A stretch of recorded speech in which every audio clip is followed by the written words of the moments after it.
Hi చాటెట్స్, welcome to CA talks. 31st July salary individual వాళ్ళకి deadline income tax returns file చేసుకోవడానికి. So ఎవరైనా file చేసుకోకపోతే file చేసుకోండి. అండ్ ఎవరైనా మీకు రిఫండ్ ఇప్పిస్తా అని చెప్తే వాళ్ళకి ఒకటే క్వశ్చన్ అడగండి.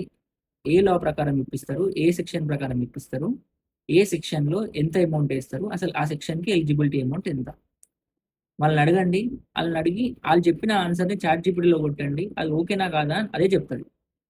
అంతేగాని వాళ్ళు రిఫండ్ ఇప్పిస్తున్నారా లేదు, మీకు ఇంకొక సీఏతో మాట్లాడండి, ఒక 10 మంది సీఏలతో మాట్లాడండి. లేదు మీకు సీఏ వాళ్ళతో మాట్లాడి మీకు కాంటాక్ట్ లేకపోతే మీరు చాట్ జీపీటీని అడగండి, అదే చెప్తుంది.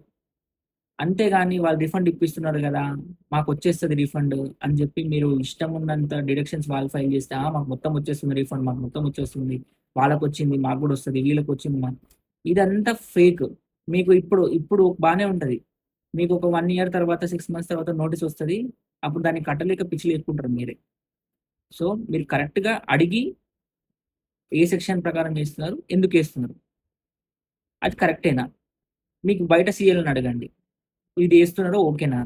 లేదు, మీకు అడగబుద్ధి అవ్వట్లేదు, లేకపోతే మీ దగ్గర సీఎల్ కాంటాక్ట్ లేదు, వేరే సీఏ కాంటాక్ట్ లేదు, తీసుకెళ్ళి చాట్ జీపీటీని అడగండి. చాట్ జీపీటీ చెప్తుంది, అట్లీస్ట్ బేసిక్ ఇన్ఫర్మేషన్ అనేది చెప్తుంది తప్ప కరెక్టా అని.